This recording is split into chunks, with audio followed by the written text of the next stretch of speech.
Welcome to TG24 TV. నేను సుమలత. ఆదివారం సాయంత్రం వరంగల్ క్రాస్ రోడ్ నందు కిసాన్ కన్వెన్షన్ హాల్లో నిర్వహించిన ప్రకృతి వైద్య ఆరోగ్య సదస్సును ఎదిలాపురం ఉద్యోగ ఉపాధ్యాయ పెన్షనర్ల సంఘం నిర్వహించారు. ఈ ఆరోగ్య సదస్సుకు ముఖ్య అతిథిగా విచ్చేసిన పాలేరు నియోజకవర్గ ఇన్ఛార్జి తంపూరు దయాకర్ రెడ్డి ప్రారంభించి అనంతరం ఆరోగ్యమే మహాభాగ్యం అంటూ పలు అంశాల మీద మాట్లాడారు. ఈ కార్యక్రమానికి విచ్చేసిన అతిథులు ప్రముఖ ప్రకృతి వైద్య నిపుణులు doctor Padma, doctor KY Ramachandra Rao మాట్లాడుతూ, మన మానవ జీవితంలో అతి ముఖ్యమైన విషయం ఏదైనా ఉంది అంటే అది ఆరోగ్యమే. దాని తర్వాతనే ఉద్యోగం, ఉపాధి, వ్యాపారం, భార్య, పిల్లలు, ఇతరత్ర అని చెప్పడం జరిగింది. ఆరోగ్యంగా ఉంటేనే ఏమైనా చేయగలుగుతాము. మన ఇంటి డాక్టర్ మహిళ అని భోజనంలో చిన్న చిన్న మార్పుల ద్వారా ఆరోగ్యంగా బ్రతకవచ్చు అని, అదేవిధంగా ఉప్పు కారం తగ్గించాలని, మన చుట్టూ ఉన్నటువంటి చాలా ఆకులు, చెట్లు, మొక్కల ద్వారా ఆరోగ్యాన్ని అభివృద్ధి చేసుకోవచ్చని, అన్ని రోగాలని నయం చేసుకోవచ్చని చెప్పారు. ఈ కార్యక్రమంలో సంఘ అధ్యక్షులు విజయ్, ప్రధాన కార్యదర్శి ఎర్రమ్మల శ్రీనివాసరావు, కోశాధికారి మల్లయ్య, గౌరవ అధ్యక్షులు Udugu Venkateswarlu, Dharavath Ramulu, Ram Nayak, Kishan Nayak, press in charge Srinivasulu, associate president Bhukya Shobhan Nayak, ప్రచార కార్యదర్శులు సాయిబాబా, గుంటి మల్లికార్జున్, పెరుమాళ్లపల్లె ప్రసాదరావు, మద్ది పుల్లయ్య తదితరులు పాల్గొన్నారు. ఈరోజు మీ అందరి ఆరోగ్యాన్ని, ఆనందాన్ని కోరుతూ ఈరోజు ఆదివారం సాయంకాలం వేళ ఏర్పాటు చేసినటువంటి అవగాహన సదస్సు, ప్రకృతి వైద్య అవగాహన సదస్సును ఏర్పాటు చేసినటువంటి ఏదిలాపురం మున్సిపాలిటీకి సంబంధించిన ఎంప్లాయీస్ అసోసియేషన్స్ ఏదైతే ఏర్పాటు చేసుకున్నారో వారిని అధ్యక్షులు కానీ, ప్రధాన కార్యదర్శులు కానీ, కమిటీని ముందుగా మనస్ఫూర్తిగా అభినందిస్తున్నాను.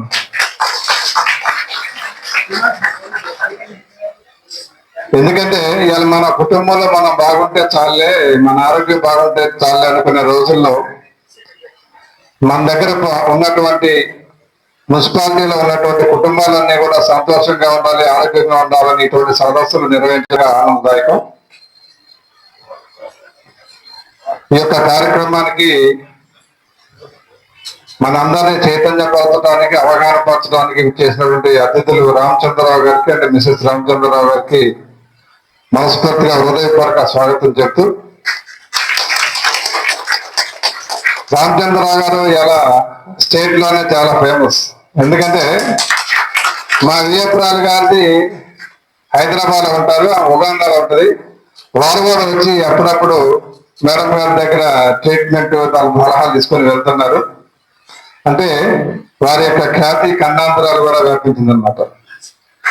నిజంగా ఖమ్మం చెందిన వ్యక్తులు ప్రకృతి వైద్యంలో ఎంత నిష్ణాతులై ప్రజలకు సేవలు అందిస్తున్నందుకు మనస్ఫూర్తిగా వారికి ధన్యవాదాలు తెలుపుతున్నాను. మనిషి దైనందిక జీవితంలో ఎన్నో ఒత్తిళ్లు, అన్నిటికంటే ఇప్పుడు మనకి రోగాల కంటే ముఖ్యంగా స్ట్రెస్. ప్రతి ఒక్కరికి మనం పక్క వారితో కంపేర్ చేసుకుంటున్నాం. అదే అది కనుక్కోండి, ఇది కనుక్కోండి, లేకపోతే వాళ్ళు సోదరి మళ్ళీ అనుకుంటే అది వేసుకోండి, ఇది వేసుకోండి అని చెప్పేసి ఈ స్ట్రెస్ కి పోతున్నారు. మనం చెప్పినా చెప్పకపోయినా మనసులో ఈ స్ట్రెస్ పెరిగిపోతుంది. రాదు ఈ కాంపిటీషన్ వాళ్ళు. మెయిన్ మనం స్ట్రెస్ తగ్గించుకోవాలి. ఉన్న దాంట్లో మనం తృప్తి పక్క కొంతలో కొంత అలవాటు చేసుకుని మన మైండ్ ని కొంచెం దించినట్టయితే మనకి స్ట్రెస్ కొంచెం తగ్గుతుంది.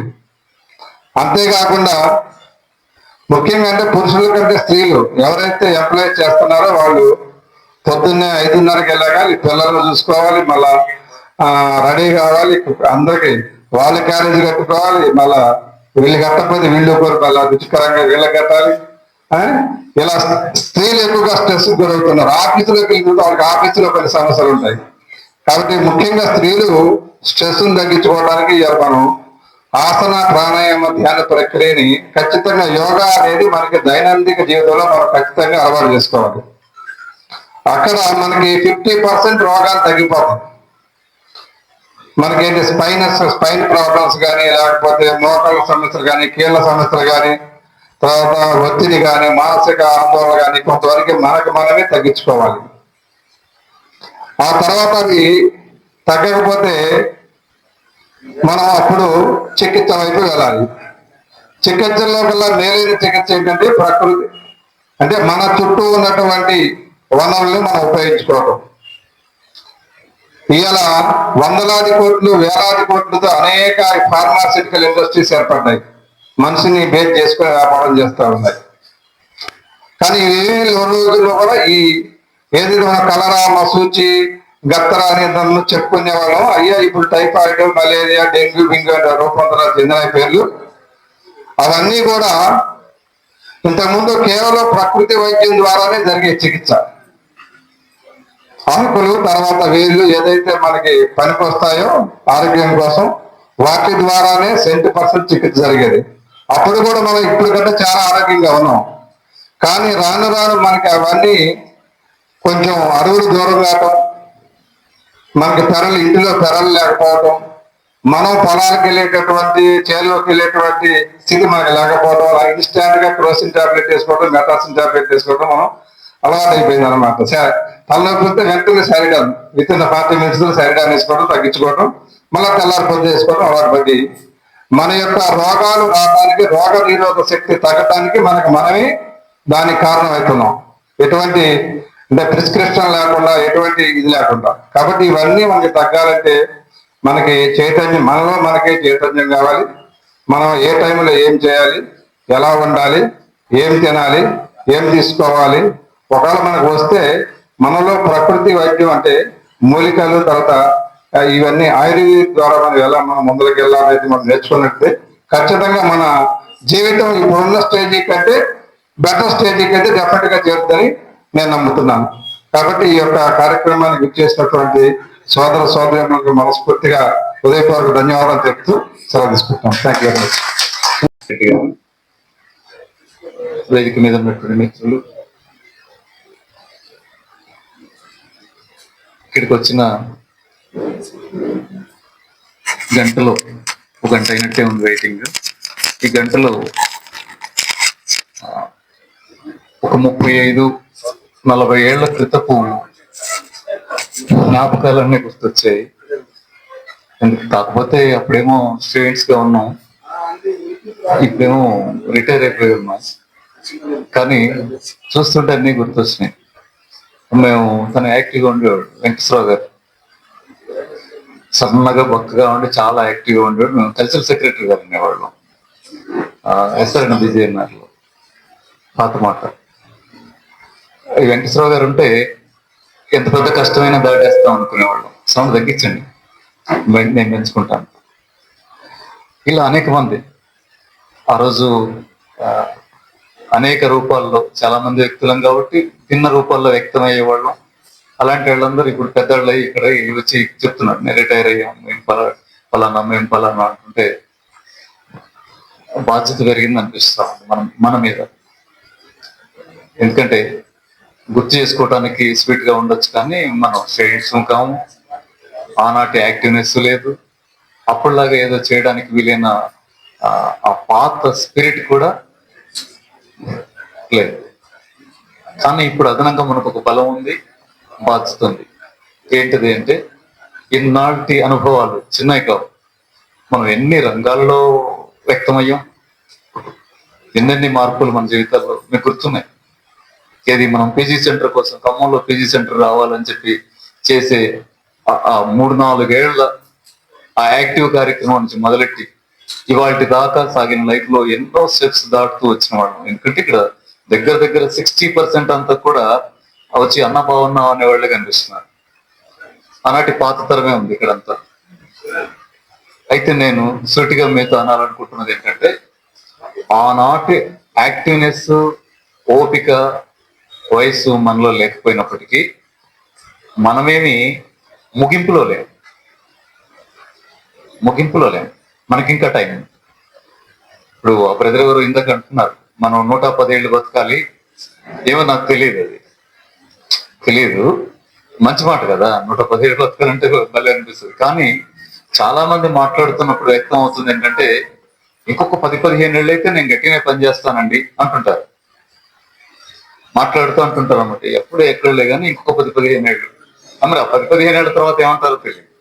అప్పుడు కూడా ఇంకో 10-15 ఏళ్ళు అంటామే మనం, తెలియదు. కానీ ఇప్పటికైతే హోప్ ఉంది కదా, ఇంకొక 10-15 ఏళ్ళు గట్టిగానే మనం ఈ సొసైటీలో మనకు సాధ్యమైన ఇన్ఫ్లుయెన్స్ ని మనం చేయగలం, మన కుటుంబాల కోసం, మన వాళ్ళ కోసం అనే ఫీలింగ్ మనకుంది కదా. ఇది మన శక్తి. బాధ్యత ఏమిటంటే మిత్రులరా, నిజానికి మనం 10-15 ఏళ్ళు అనుకుంటాం కానీ మనకంటే చిన్నాళ్ళు వెళ్ళిపోవటానికి కూడా ఖమ్మంలో మనం ఎంత చూసామో, ఎంతను చూస్తున్నాం. క్లాస్మేట్స్ వెళ్ళిపోయారు, మన జూనియర్స్ వెళ్ళిపోయారు. ఒక రకంగా నేను ఒక 60% మిత్రుల్ని దృష్టిలో పెట్టుకుని అంటున్నాను. మనవాళ్ళు అని మనం మన గురువులుగా భావించామే అన్ని యాంగిల్స్ లో. సింగిల్ పర్సన్ పేరు కూడా ఇప్పుడు మనం చెప్పే పొజిషన్ లేదు. రమ్మను ఆహ్వానించడానికి భూమి మీద వాళ్ళు ఎవరు లేరు. నెక్స్ట్ ఎవరు? మనమే.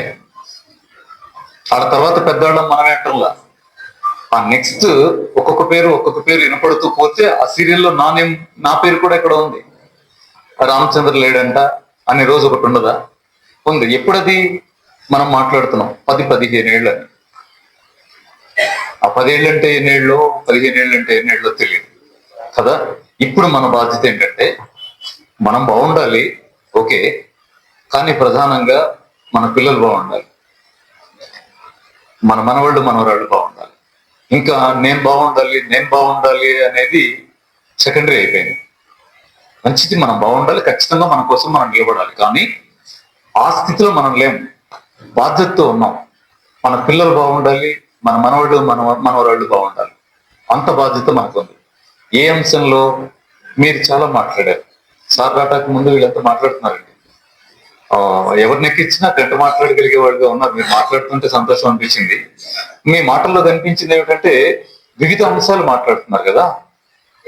ఆ వివిధ అంశాలు సాధించాలనే మీ లక్ష్యం చాలా సంతోషకరమైంది. దానిలో ఒక చిన్న భాగంగా మన వాళ్ళ ఆరోగ్యం కూడా బాగుండాలని కోరుకుంటున్నాం అన్నారు. ప్రతి వాళ్ళు ముక్తాయింపుగా హెల్త్ ని యాడ్ చేస్తూనే మాట్లాడారు. దీని విషయంలో మనకి చాలా పెద్ద బాధ్యత ఉందనుకుంటున్నాను. ఎందుకంటే ఆరోగ్యంగా లేకపోతే మనమేమి ఆలోచిస్తున్నాయి ఎన్ని అంశాలకు కూడా కుటుంబానికి సపోర్ట్ గా మనం ఉండలేము. హెల్త్ బాగుంటే 10 అనుకున్న దగ్గర 2 అయినా చేయలేస్తాం. హెల్తే బాగుండకపోతే 10లో 2 కాదు కదా, 1 కూడా చేయలేదు. అంత ముఖ్యమైనది హెల్త్ ఇవాళ మనకి, మన పిల్లలకు కూడా. ఈ అంశంలో నన్ను సహకరించమని కోరారు మన వాళ్ళు. ఇక్కడికి వచ్చి చూసిన తర్వాత అంతా మన వాళ్ళే ఉండేసరికి నేను నా మనసులో మాట ఇంకోటి చెప్పాలనుకుంటున్నాను. సదస్సుల ద్వారా చాలా మంచి ఉద్దేశాన్ని మీరు ప్రజలకు తీసుకెళ్ళగలరు. చాలా మంచి జరుగుతుంది. నేను అంటున్నది అది కాదు. నన్ను కొంచెం అంటే నేనేమంటున్నాను అర్థమవుతుంది. అంటే సదస్సులు చాలా మంచి అంటున్నాను. సదస్సులు పెట్టడం చాలా మంచిది. 1 గంట సేపు ఆరోగ్యం గురించి మాట్లాడుకోవడం ద్వారా ఒక మంచి స్పిరిట్ ని మన వాళ్ళకి ఇవ్వగలుగుతాం. చాలా మంచిదే. కానీ నిజం ఏంటంటే ఆ మంచి మనకు సరిపోదు. 1 గంట ప్రకృతి వైద్యుడు, లేకపోతే ఇంగ్లీష్ వైద్యుడు, లేదా ఆయుర్వేద వైద్యుడు, యునాని వైద్యుడు మాట్లాడి వెళ్ళిపోతే ఆరోగ్యాన్ని బాగు చేసుకోగలిగే పరిస్థితులు మన ఎదురుగా ఉన్నాయా? లేవండి. అట్లాంటి ఏంటి అనకండి. ఇదేం బహిరంగ సభ కాదు కదా. బహిరంగ సభ అయితే మాట్లాడతాం. మిత్రులారా అలా మాట్లాడొచ్చు, వాళ్ళు తప్పట్లు కొట్టచ్చు. కానీ ఇక్కడ మనం ఉన్నాం. ఆ రోజు ఎంత యాక్టివ్ గానో కష్టాల్లో నష్టాల్లో కలిసి పనిచేసిన వాళ్ళందరూ ఉన్నారు ఇక్కడ. మీరు అందరూ అన్నా అని అన్నారు కదా, ఆ సొరవతో అంటున్నాం. మనం ఏం చేయాలంటే మీరు పనిచేస్తున్నటువంటి మున్సిపల్ పరిధిలో ఆరోగ్యానికి ఒక 1-2% అయినా మనం ప్రజలకు ఉపయోగపడాలని కోరుకున్నట్టయితే ఈ సదస్సు దానికి పునాది అనుకోవాలంతే. ఆరోగ్యాన్ని చేయడానికి ఒక సదస్సు పెట్టేసామనద్దు. లేకపోతే రేపేమవుతుందంటే ఇంకో పని. ఎన్ని మీటింగ్లు పెట్టాం మనం. అలాంటి వాటిలో ఏదో మీటింగ్ అయిపోద్ది అంతే. ఎందుకు? నాకు మాట్లాడటానికి మీరు ఇచ్చే టైము, దానికి ఉండే లిమిటేషన్ నాకు తెలుసు. దానిలో నేనెన్ని మీకు నేర్పగలను? నిజానికి ఆరోగ్యాన్ని కాపాడే బాధ్యత మీరు వహించవచ్చు, కానీ చేయగలిగేది అమ్మే, మనం కాదు. ఇంట్లో వాళ్ళు వండితే టిఫిన్ చేసి వచ్చాం, ఇంట్లో వాళ్ళు వండితే మధ్యాహ్నం తినొచ్చాం. ఇప్పుడు ఇదంతా అయిపోయిన తర్వాత వెళ్తే మళ్ళీ వాళ్ళు వండితేనే నైట్ తింటాం. కాబట్టి వాళ్ళు చైతన్యవంతం కాకుండా స్త్రీ డాక్టర్ గా కనీసం కుటుంబ బాధ్యతలో వ్యవహరించగలిగే ఆరోగ్య చైతన్యం కలిగిన మహిళగా మారకుండా మన కొడుకుల్ని కూతుర్లు కానీ మన మనవళ్ళని మనవరాలు కానీ ఆరోగ్యంగా తీర్చిదిద్దడం అనేది మనకి సాధ్యమయ్యే పని కాదండి. కాబట్టి నేనేమనుకుంటున్నానంటే ఇది మొదటి అడుగు అనుకోండి. మా సిద్ధార్థ యోగ విద్యాలయం నుంచి మీకు స్పష్టమైన హామీ ఇవ్వగలం, అది మందే. ఎందుకంటే 1999లో ఆరోగ్యానికి సంబంధించిన విషయాల్లో మొదటి సదస్సును నేను ఖమ్మంలో నిర్వహించాను, మాట్లాడాను. ఎక్కడది? మన పిఆర్టీయు ఆఫీస్ అప్పుడు ఇప్పుడు ఉందో అక్కడ లేదు నాకు తెలియదు. భక్తరామదాస్ అప్పుడు ఎదురుగా ఉండేది అన్నాడు. అంటే 26 సంవత్సరాలు గడిచిపోయి ఎప్పుడు సెప్టెంబర్ 11వ తారీఖున జరిగిన ఆ మీటింగ్, మొదటి మీటింగ్ కాబట్టి గుర్తుంది. ఆరోగ్య ఉద్యమాన్ని స్టార్ట్ చేస్తున్నాం అని మాట్లాడుతూ మొదటి మీటింగ్ 1999 సెప్టెంబర్ 11. ఇవాళ ఇది అదే నెల. కానీ అంటే ఒక రకంగా మళ్ళీ 26 సంవత్సరాల తర్వాత 27వ సంవత్సరం స్టార్ట్ అవుతూ మళ్ళీ ఖమ్మంలో మనం పెట్టుకునే సందర్భంగా మన ఏదులాపురం కమిటీ యొక్క ముఖ్య ఉద్దేశం మన ప్రాంతంలో ఉన్నటువంటి సమస్యలతో పాటు సమాజంలో జరుగుతున్నటువంటి రుగ్మతలు, వాటితో పాటు ఉద్యోగుల సంక్షేమం, ఈ మూడు మన ప్రధానమైన అంశాలు. ఉద్యోగుల సంక్షేమంలో భాగంగా ఆరోగ్యం కూడా వస్తుంది కాబట్టిగా ఈ ఆరోగ్య సదస్సుని మనం ఈరోజు ఏర్పాటు చేసుకున్నాం. సో వాస్తవానికి మన దగ్గర ప్రధానమైనటువంటి వ్యక్తి దయాకర్ అన్న గారు వచ్చారు. వారు మన కొత్తగా ఈ మున్సిపాలిటీని ఏర్పాటు చేయటంలో, ఎందుకంటే ఇది అక్కడక్కడ మొత్తం విలేజ్లుగా ఉంటే ఈ ఏరియా డెవలప్ కావద్దనే ఉద్దేశంతో దీన్ని మున్సిపాలిటీ ఏర్పాటు చేయడంలో కీలక భూమిక పోషించారు. మున్సిపాలిటీ ఏర్పాటు చేయడం ద్వారానే ఇది ఒక ఏదులాపురం మున్సిపాలిటీ అనేటువంటి వెలుగులోకి వచ్చి దీనికి అనేక కోట్ల రూపాయలు నిధులు వచ్చి మనం ఇప్పుడు డెవలప్మెంట్ ఒక 3-4 నెలల నుంచి అన్నగారి శ్రీనివాసరెడ్డి గారి ఆధ్వర్యంలో మనం చేసుకుంటాము. దీంట్లో సార్ కీలకమైన పాత్ర పోషిస్తున్నారు. సేమే మన సమస్యలు ఏమైనా ఉంటే ఇమీడియట్ గా నేను వాట్సాప్ పెట్టగానే, ఫోన్ చేయగానే ఇమీడియట్ గా స్పందించి మన సమస్యల్ని దయాకరెడ్డి గారు పరిష్కరిస్తున్నారు. మరి వారికి మా కమిటీ అందరి తరఫున వాస్తవంగా ఇవాళ మేము ఎక్కడెక్కడి నుంచో ఇక్కడ ఉన్నటువంటి వాళ్ళందరం కూడా ఈ ఏరియా వాసనం కాదండి. మేము సుదూరం ఎక్కడి నుంచో ఎక్కడెక్కడ ఉండి ఇక్కడికి వచ్చి మేము ఇక్కడ స్థిర నివాసాలు ఏర్పాటు చేసుకొని ఇక్కడ మేము నివసిస్తాము. సో మీరు మాకు సహకరిస్తా ఉన్నారు. భవిష్యత్తులో కూడా మీరు మాకు సహకరించాలని చెప్పి మీరందరూ చప్పట్ల ద్వారా మన ఒకసారి అన్నకి మన స్పందన తెలవాలి.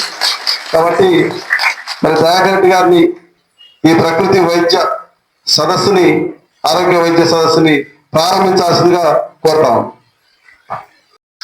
దానరూపంగా ఇవాళ ఖననం చేస్తున్న వైద్య శాఖ చూస్తున్నాం. ఇది కాకుండా ప్రకృతి మన పల్లెల్లో ఉన్నది, ప్రకృతిని కాపాడుకుంటూనే ప్రకృతి వైద్యాన్ని ఆస్వాదించాలనే ఒక ఆలోచనతో అసోసియేషన్ ఆలోచన చేసి నిన్నగాక మొన్ననే మేము అనుకొని వాట్సాప్ ద్వారా ఒక చిన్న కరపత్రం వేసి మీ అందరికీ ఈ కార్యక్రమానికి ఆహ్వానించడం జరిగింది.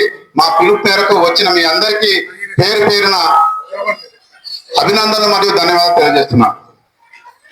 అభివృద్ధితో పాటుగానే మన నియోజకవర్గ ప్రథమ పౌరుడు శ్రీనివాసరెడ్డి గారు చూసుకుంటారని మనకు హామీ ఇచ్చారు. దాదాపుగా 47 కోట్లు ఈ మధ్యలో మనకు రాబోతున్నవి. అభివృద్ధి ప్రణాళిక కూడా మన నియోజకవర్గ ఇన్ఛార్జ్ అన్న దయాకర్ అన్న ద్వారా, కమిషనర్ గారి ద్వారా ప్రణాళిక తయారు చేసి వారు ముందుంచడం జరిగింది.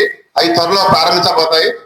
ఆ తర్వాత మన సంఘం యొక్క ఆరోగ్యం పట్ల, మనందరి కలయిక పట్ల ఒక అవగాహన సదస్సు ఉండాలని గౌరవ డాక్టర్ ప్రకృతి వైద్యులు, మనందరి సుపరిచితులు, మన జిల్లావాసి, ఎన్నో ఉద్యమాలకి కేంద్ర బిందువు అయినటువంటి రామచంద్రరావుని మేము ఆహ్వానించాము.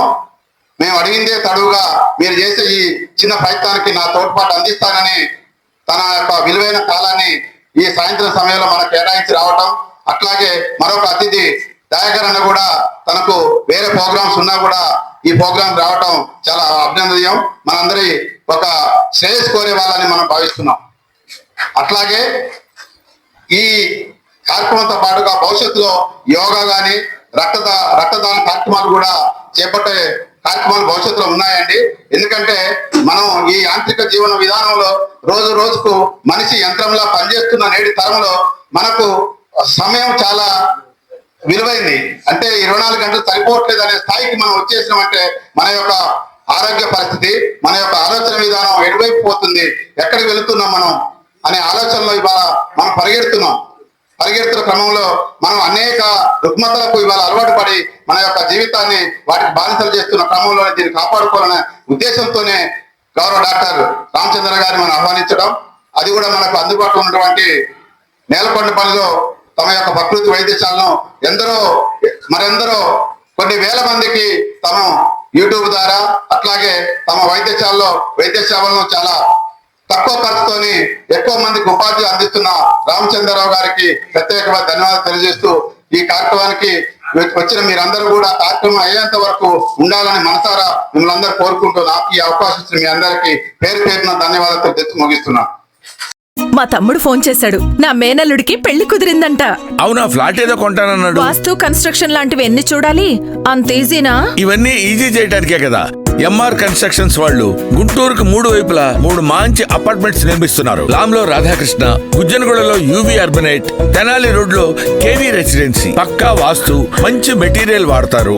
మేనేజ్మెంట్ బ్రహ్మాండంగా ఉంటుంది. 24 hours water supply, moreover time కి డెలివరీ.